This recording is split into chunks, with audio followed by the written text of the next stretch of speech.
Hey, we're back for part 2 of chapter 4. Oops, I shouldn't be pointing my finger, right? I just read that again too. So we're picking up where we left off on page 145. Time allocation attention just means how much time are you spending with your customer.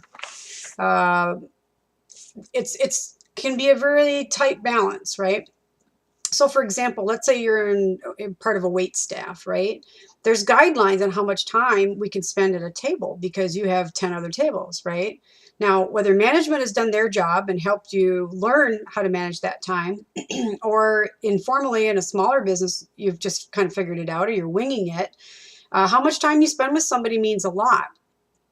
And they can sometimes people really eat up a lot of your time and won't necessarily spend any more money. So it's an iffy balance no matter what industry you're working in. Follow through on page 146. If you say you're going to do something, you really have to do it. All right. If you say I'm going to get back to you on this, oh my gosh, you really do. If you say you're going to talk to your boss about it, you have to do this. You will get known very quickly throughout your organization or whatever it is by your customers, word of mouth. I don't care what it is. You'll find out quickly if you don't do what you say you're going to do. Proper etiquette and manners. My mom used to say, Roxanne, smile. It is free. Oh, she was a smart woman. Yeah. So basically, just by saying things like, and this I'm on the bottom of page 146, thank you. You know, I care about what's upsetting you. I respect you for this. Sends a huge message. So basically, being nice has a lot, it will pay off a lot, right? And being respectful and having good manners. Then it goes on to talk about color, which I think is it's really fascinating. So on page 148, they have the emotional messages. They got figure 4.3 as this little table here in it, this little thing. The emotional messages of color. Emotion or message. So look at red. Stimulates and evokes excitement, passion, power, energy, anger, intensity. Can also indicate stop, negativity, financial troubles, or shortage. It's one reason why back in the day when I used to actually grade papers by hand, right? I never used a red pen. Because you were taught from a very early age, right? Or maybe not anymore, but in my day, right? Or even my children who are, one's approaching 40, the other two are just into their 40s. They grew up in the same way where the teacher used the red pen. So you even get into your workplace and you see something red, you're like, okay, I must have screwed something up. I'm in trouble now, right? Yellow indicates caution, warmth, mellowness, positive meaning, optimism, cheerfulness. Yellow can also stimulate thinking and visualization. Now, again, they're talking about in our culture, because in other cultures, these have way different meanings. So, for example, I think white lilies, I don't remember which culture it is, signifies death. So you wouldn't want to bring you're visiting and you're come to dinner and bring your hostess a bouquet of flowers, right? As a nice gesture, a little, dinner guest kind of gift thing, right? I can't remember what you call it, hostess gift, right? You bring white lilies and they look at it like, oh my gosh, they brought me the death flowers, right? Now think about the other way to think about this is, so when I say red roses, what do you think of? Right? We generally think of those are like the love rose, right? You give your loved one like a bouquet of red roses. You guys on our anniversaries every year, you guys are pretty good about going in and say, okay, I got to get the lady flowers because my husband, I forgot our anniversary. Actually, I should say I'm the one that forgets the anniversary. He's much better than I am. But I need to get a dozen red roses, right? Whereas what do yellow roses generally mean? They generally mean friendship. So it would be perfectly acceptable to bring a friend of yours or send someone some yellow roses. So now think about how this might get mixed up if someone isn't, of our culture, right? And they see red roses and they think that's that's the most beautiful flower. So that we send that when we really care. So someone, let's say, being real traditional here, a man in the office sends a woman in the office a bouquet of red roses. Ooh, oh boy, now everybody's talking about that, right? Wow, did we make a huge assumption, didn't we? And if their husband found out about it, might not be too happy about that, right? What the hell are they sending you red roses for? What? right? Where that person didn't understand the difference, and just like we didn't understand by bringing the white lilies that we were bringing the death flowers. So it really, and when you work in business, and the reason I know so much about it is because I have my degrees are in business, and my intention was to work overseas. So I did study culture and diversity to learn a lot of these, because you don't want to make this mistake in business, because it could cost you millions of dollars. It could cost you the deal, so to speak. Okay. Now, the role of gender in all of this. Now, we have a whole chapter coming up later. I don't remember which chapter it is, on diversity. This particular chapter is focusing on gender, where nonverbal communications are concerned. Okay. But we can apply culture, generational differences, all kinds of other things to the same thing. And in Learning Plan 6, on our Blackboard site, I think I've got 3 different things for you to watch, little videos to watch. I think one of them might be an article to read. One of them's pretty funny too. He's a funny guy. They talk a little bit about this gender difference. So when you get to this section on that starts on page 148, make sure you if you haven't already watched them, go back and watch those videos and take a look at that article.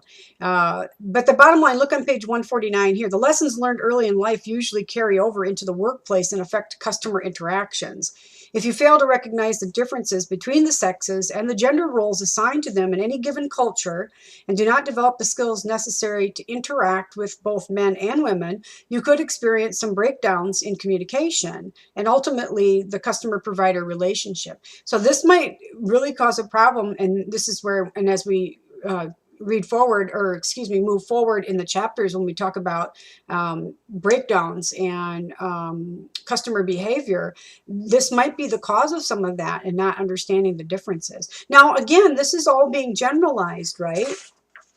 But look on page 150. We're talking in general here, this table here of, North American men and women. And I'm glad that they point that out, because this is not going to be the same at all. The table's going to look very different if it was for a different culture, right?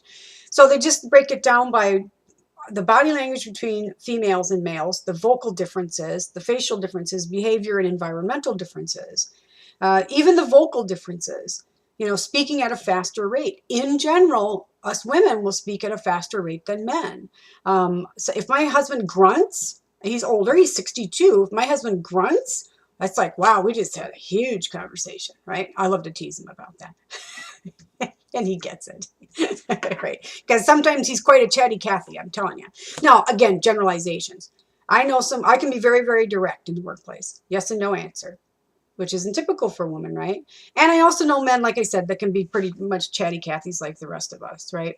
So, but this does give you a general place to start when it comes to working with your customers.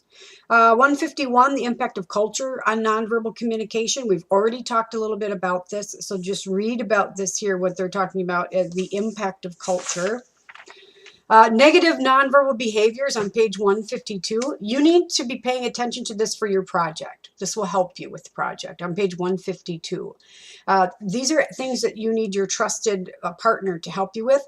And a lot of my students, I don't ask you to do this, but I'm telling you, at least 50% of my students in this course working on this project get other people involved. Like they'll have their trusted partner at home, they'll have their trusted friend at work, so that they get different perspectives, because we act very differently at work than we do at home in general, okay?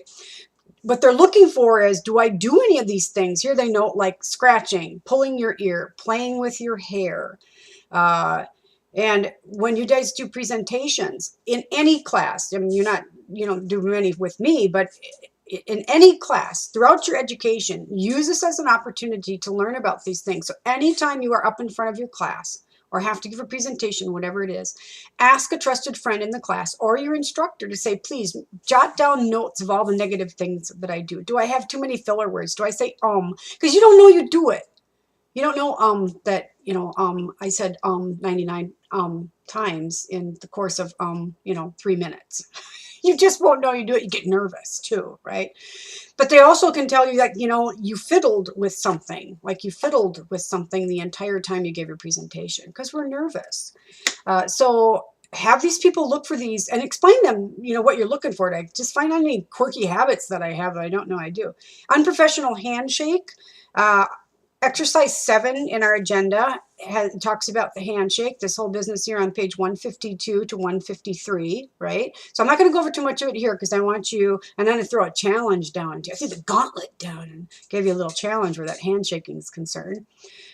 Fidgeting, pointing a finger and objects. So we already talked about how our hands can have, gestures can have different meanings in different cultures. Ooh, raising the eyebrow. I can't do that. They talk about, I didn't even know it was, everything has a name. Editorial eyebrow, when you can lift one. I'm not sure I can lift one. Peering over the top of the eyeglasses. What? What's wrong with that? What are they talking about? When I had to start wearing cheaters, I didn't realize that I finally found these that don't have any frames, and they're so light I can't feel that I have them on. I forget that I have them on. And the students pointed out that I look like a character for some cartoon movie or whatever, that she had, the librarian that had the glasses down, I don't know, some alien thing, right? So then I went and watched it and I cracked up. I almost died laughing. It's, oh my God, it does look like me. But we don't realize that this can come off as, if you look at the bottom, typically nonverbal messages that this cue might send with looking over the glasses is displeasure, condensation, condescending, scrutiny, or disbelief. For me, it's like my kids will go, ooh, she just gave you the look. Like, what? What are we doing here? Right? Got in trouble.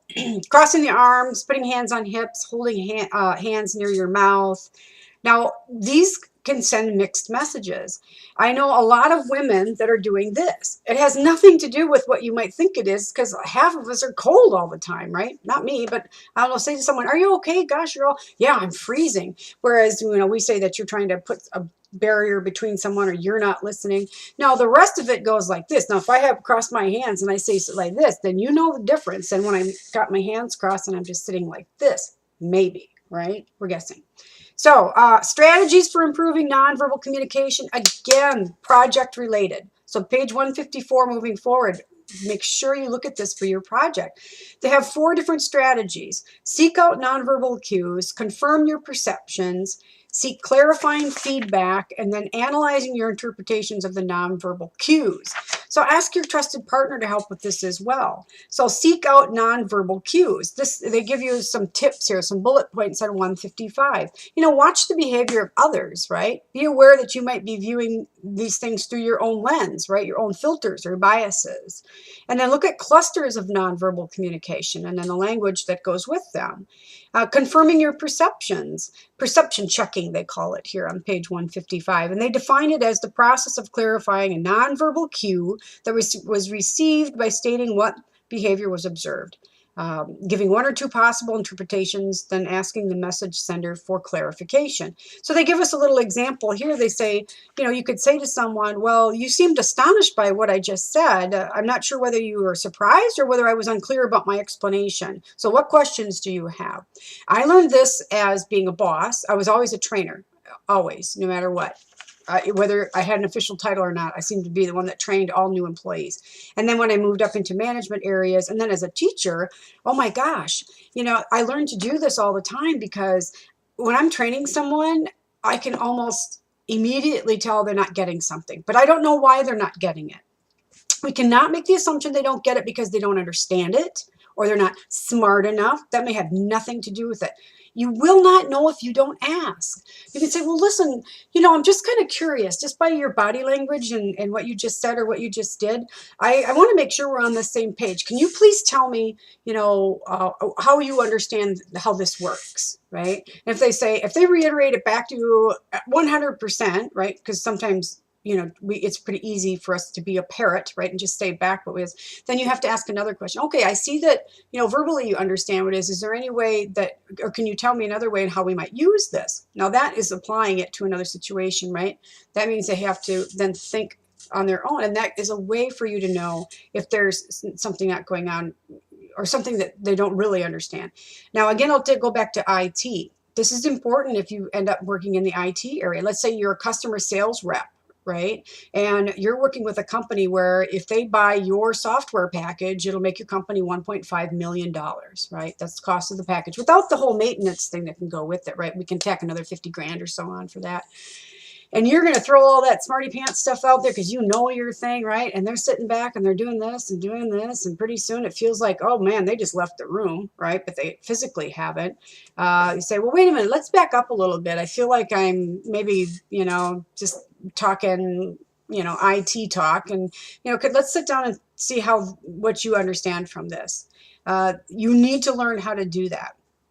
And then seek clarifying feedback. And again, for the project, clarifying feedback. These are examples, right? They give you all kinds of good things here to look from.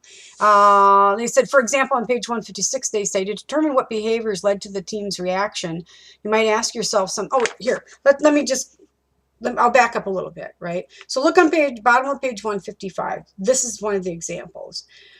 Assuming that you're on a cross-functional work team with members of different departments, and this happens all the time in your organizations, because whatever it is you're working on, you need somebody from finance, you need somebody from production, you need somebody from marketing to be able to pull this project together, right? In this case, they're looking at creating a new work process. Well, during a heated discussion of ideas, you excuse yourself, and go get a drink of water and take a prescription pill. It's nobody's business about your prescription pill. It's nobody's business about what you need to do right then. Maybe you just have to go to the bathroom, right? But later on, a teammate mentions that the others were commented about your frustration level, right? And then the fact that you bolted out of the room.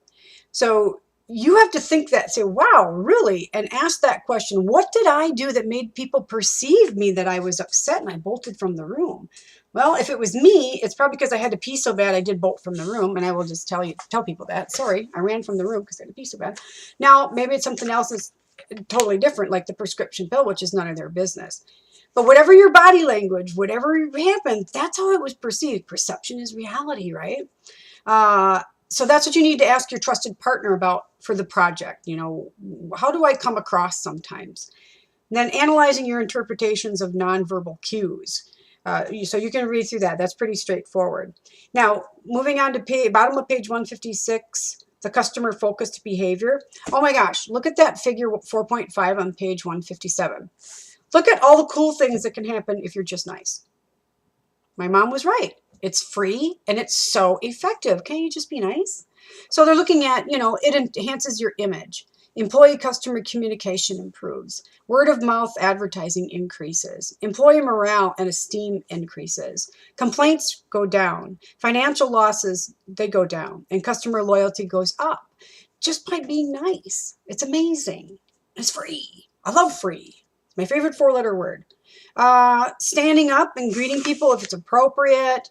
Then there's a whole list of other things that go under this customer-focused behavior kind of thing. Acting promptly, which we've already talked about. Guiding rather than directing people. Being patient, offering assistance. Trying to reduce wait time as much as possible. And here's another tip for you too. I've learned this working in very, very busy restaurants and clubs. So you have a reservation, you come in, and it's still going to be 20 minutes, even though you have a reservation. And as things are going, nobody knows that in the kitchen that a bunch of people didn't show up for work. So you're behind there. We don't talk about that. We don't share what my mom used to say, we don't share our dirty laundry with everybody, right? Well, it's kind of true. We're not going to stand there and tell the customer, well, I'm really sorry, but half our staff is down with the flu in the back. And so we're shorthanded. So, I know you have a reservation and this 20 minutes is actually going to be 30 minutes. You tell people what the wait is because you need to be honest. Don't promise a 20-minute table if it's going to take 30. You say, listen, I'm going to be honest with you. We're kind of a little bit backed up here tonight, got busier than we expected. And I know you had a reservation, but it's going to be more like 30 minutes. Is that okay with you? Because if let's say they're going to do something afterward and they can't spare that extra 10 minutes or 20 minutes or whatever, right? They'll tell you that. Say, thank you for telling it. We're just going to cancel our reservation and go somewhere else because we really got to grab something or we're not going to make our show. All right. So there's reasons why we keep checking in with people. And even if they say, 30 minutes, we can live with that. So every 10 minutes, you should be running back to people, right? These groups of people saying, just checking in to see if I can, how you're doing. We're still on schedule. You'll be there in 20 minutes. And then 10 minutes, oh, we're down to 10 minutes. They love it that you do that. You haven't forgotten about them. All right. It's little tiny, it's all the devil's in the details, man. And it comes to the whole hospitality industry because it's all about service, right? I shouldn't say just hospitality, any industry that you're in, retail, hospitality. I don't care if you're behind the scenes customer service. I don't care if you never meet a customer. If all of your customers are internal, All of this applies, right? Allow the customers to go first, offer refreshments if appropriate, right? We were standing in line one time. I don't remember where we were. It was a restaurant. We were traveling. And by golly, all of a sudden, they came down the line because whatever reason, it was a longer wait than, and they brought us coffee. I about fell over. I'm like, this is the coolest thing ever, even if I didn't want coffee. And then, of course, you know, being professional overall. The small business perspective, you can read that on your own. So that takes us to the end of part 2, wrapping up chapter 4. It's one of my favorite chapters. That's why I've spent so much time and then broke it up into 2 20-minute mini lectures. Okay. So going forward, I'm going to move on to chapter 5, and we'll see you next time. Bye.